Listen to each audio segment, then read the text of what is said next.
So we're going to talk a little bit about how the Softing 1784 U2CN ControlNet dongle is going to be used to allow a computer to communicate with a ControlNet network. So on this ControlNet network we have several nodes, different types. We have an L43 Compact Logix controller here with a ControlNet adapter. We also have a 1440 ACNR. This is a ControlNet adapter for the 1440 DYN XM module. We also down here have a 1747 SLC chassis with an adapter and a scanner. And then over here we also have a 1794 ControlNet adapter with an I/O module. And so we're gonna show how we can see this network of ControlNet devices using our USB adapter here. So the first thing we want to do, all these guys are address based, and so ours has these two rotary switches to set the address. So in this case we're address 13. So we're going to plug this guy into our laptop.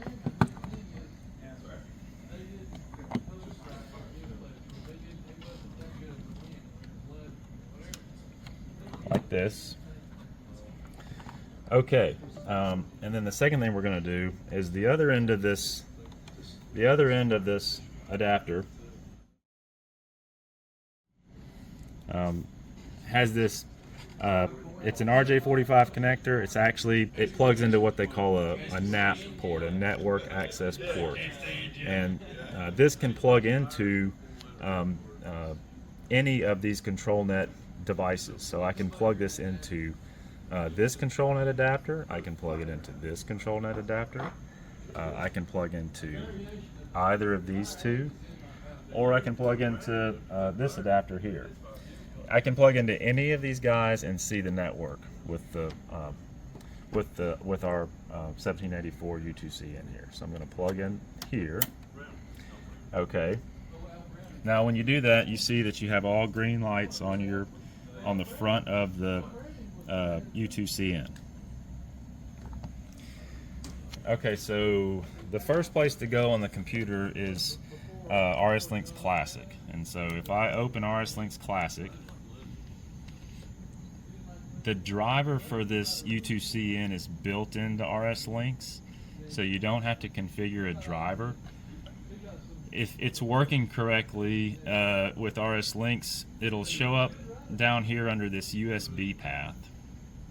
And so I just expand my USB tree here in RSLinks Classic, and you can see the 1784 U2CN device here. And if I expand the ControlNet network, you'll see all of those devices that we just showed on our setup here. Okay, so now that we've plugged into the network, you can see all these nodes on the network at these addresses. And so our U2CN is at address 13, and so I'll just pick one just to kind of show you. So like this guy right here is at address 37, and so you can see that's this guy, and this particular device has his address set by these switches right here on the front of the module. So you can see 37 there. So that kind of gives you an idea of the node of how these node addresses can be set. The next step would be going into RSNetWorx for ControlNet, which is a different piece of software.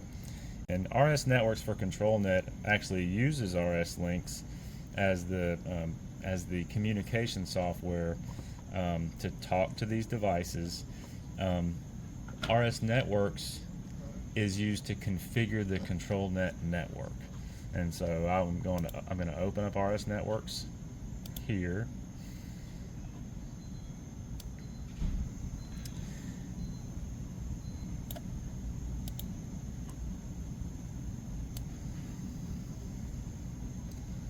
And so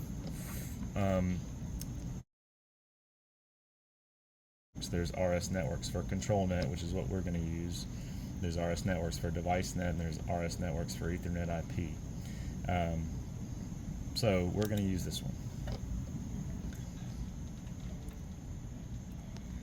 Now, one point to make with RSNetWorx for ControlNet.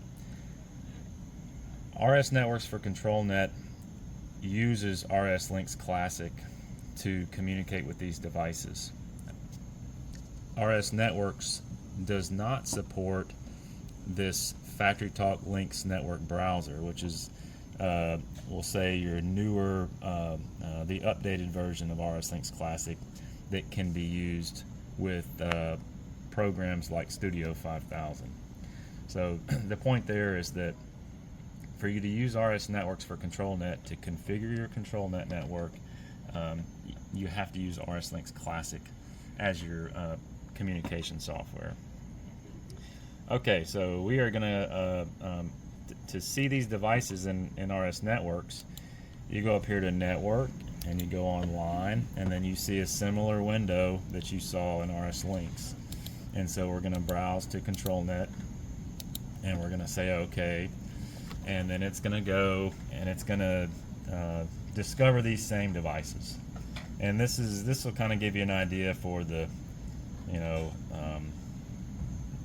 time that it takes to browse this network.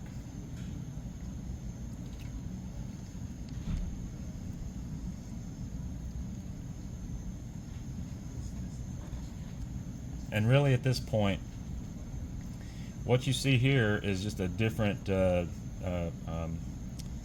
display, a different graphical display of the same devices we saw in RSLinks Classic.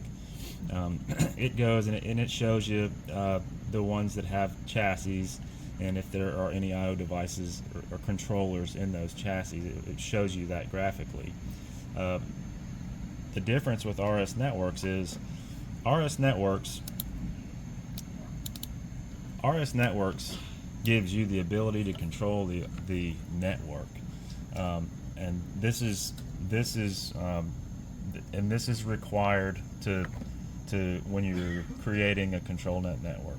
You have to establish these parameters and download these parameters to your keeper, to your ControlNet network keeper. And some devices on the network are what they call keeper capable, and some aren't. Our U2CN is not a keeper, so this configuration would be sent to something like a ControlNet bridge in a Logix chassis or something like that. But the parameters of interest, we have the ControlNet network update time. You have your max scheduled address for your scheduled data, your maximum unscheduled address for your unscheduled data, and then also you specify whether or not you have redundant media, and we can show that here. So these guys, as you can see, they have an A and a B port. So all these devices that we have here are set up for redundant communication.